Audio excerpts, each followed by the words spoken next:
రాష్ట్రంలో కొత్త జిల్లాలు డివిజన్ల డిమాండ్లు జోరందుకున్నాయి. గ్రామాలను మండలాలుగా మార్చాలని ఓవైపు, తమ ప్రాంతాన్ని కొత్త జిల్లాల లిస్టులో చేర్చాలంటూ మరోవైపు ఆందోళనకు దిగారు జనం.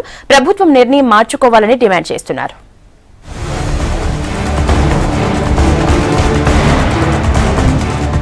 జిల్లాలు, మండలాలు, ఆర్డీఓల కోసం రాష్ట్రంలో ఆందోళనలు కొనసాగుతున్నాయి.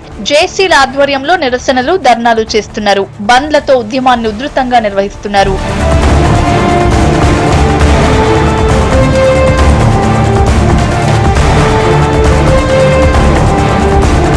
హన్మకొండను జిల్లాగా ఏర్పాటు చేయాలన్న నిర్ణయాన్ని వ్యతిరేకిస్తూ అఖిలపక్షం ఆధ్వర్యంలో బంద్ కొనసాగింది. అఖిలపక్ష నేతలు, విద్యార్థి సంఘాల నేతలు నల్ల జెండాలు పట్టుకుని భారీగా నిరసన ర్యాలీ నిర్వహించారు. బంద్ సందర్భంగా వ్యాపార, వాణిజ్య సంస్థలు మూసివేశారు. ఎలాంటి అవాంఛనీయ సంఘటనలు జరగకుండా పోలీసులు గట్టి బందోబస్తు నిర్వహించారు. అటు హన్మకొండ జిల్లా బస్టాండ్ దగ్గర బస్సుల్ని అడ్డుకున్నారు నేతలు. ఈ కార్యక్రమంలో టీడీపీ, కాంగ్రెస్, బీజేపీ, ఎంఆర్పీఎస్ కార్యకర్తలతో పాటు ప్రజా సంఘాల నేతలు, కార్యకర్తలు పాల్గొన్నారు. మరి జిల్లాలలో ప్రజల యొక్క సౌలభ్యం కోసమని ఏ ప్రజల యొక్క సౌలభ్యం తక్కువ ఉందని వరంగల్, హన్మకొండ విభజిస్తారో అర్థం కావట్లేదు లేదు. ప్రజా సౌలభ్యానికి, పరిపాలనకు దూరంగా ఉన్నటువంటి ములుగు గాని, జనగాం గాని ప్రజలు కోరుకుంటుంటే అవి ఇవ్వకుండా కేవలం టీఆర్ఎస్ నాయకుల యొక్క, కరీంనగర్ నాయకుల యొక్క పెత్తనం కోసమే, హన్మకొండ మీద రుద్దడం కోసమే, ఇక్కడ ప్రజల సౌలభ్యం కోసం కాదు. దీన్ని తీవ్రంగా ఖండిస్తాను. కేసీఆర్ తీసుకున్నటువంటి ప్రజా వ్యతిరేక విధానాలకు వ్యతిరేకంగా కూడా ప్రజా ఉద్యమాలు కూడా ఇదే వరంగల్ కేంద్రంగా స్టార్ట్ కాబోతున్నాయి అనే హెచ్చరికను కూడా ప్రభుత్వానికి తెలియజేస్తాం. వరంగల్ జిల్లాలో ములుగును జిల్లా కేంద్రంగా ఏర్పాటు చేయాలంటూ ఆందోళనలు కొనసాగుతున్నాయి. ములుగు ఏజెన్సీని జిల్లా చేస్తామని గతంలో సీఎం కేసీఆర్ ఇచ్చిన మాట నిలబెట్టుకోవాలని కోరారు. డిస్ట్రిక్ట్ చేయకపోతే ఉద్యమాన్ని ఉధృతం చేస్తామని జేఏసీ నేతలు హెచ్చరించారు.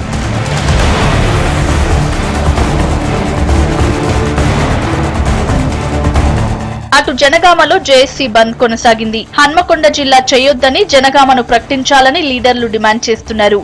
బంద్ తో జనగామలో బస్సులన్నీ డిపోకే పరిమితమయ్యాయి. రాజకీయ కోణంలో కాకుండా ప్రజల అభిప్రాయాల మేరకే జిల్లాలు ఏర్పాటు చేయాలన్నారు జేఏసీ నేతలు. హన్మకొండ వద్దు, జనగామ ముద్దు అని ఈరోజు అఖిలపక్ష సమావేశాలందరూ కలిసి, నాయకులందరూ కలిసి ఈరోజు జనగామ వరంగల్ బంద్ పిలుపునిచ్చిండ్రు. అది ఈరోజు విజయవంతంగా పొద్దున 4 గంటల నుండి జనగామ డిపో మొత్తం క్లోజ్ చేసేసి స్వచ్ఛందంగా కార్మికులు కానీ, ఇది ఆర్టీసీ డ్రైవర్లు, కండక్టర్లు స్వచ్ఛందంగా బంద్ చేసేసి మేము విధులకు కేవలం పోమని ఈరోజు గవర్నమెంట్కు కటాకచ్చిగా చెప్తుండ్రు. అయ్యా, నేను కేసీఆర్కు ఒకటే విన్నపం చేస్తున్నా. ఆ రోజు ఎన్నికల మేనిఫెస్టోలో జనగామ 11వ జిల్లాగా ప్రకటిస్తానన్న మీరు ఈరోజు ఆ రోజు ఎందుకు ఇస్తానన్నారు, ఎందుకు ఇవ్వనంటున్నారు, మీరు కటాకచ్చిగా చెప్పాలి. జిల్లాలోని చేర్యాల, మద్దూరు మండలాల్ని సిద్దిపేటలో కలపాలన్న నిర్ణయంపై జేఏసీ అఖిలపక్ష నేతల ఆధ్వర్యంలో బంద్ పాటించారు. వనరుల్ని కొల్లగొట్టడం కోసమే చేర్యాల, మద్దూర్, బచ్చన్నపేట, నర్మెట్ట మండలాల్ని సిద్దిపేటలో కలుపుతున్నారని ఆరోపించారు నేతలు.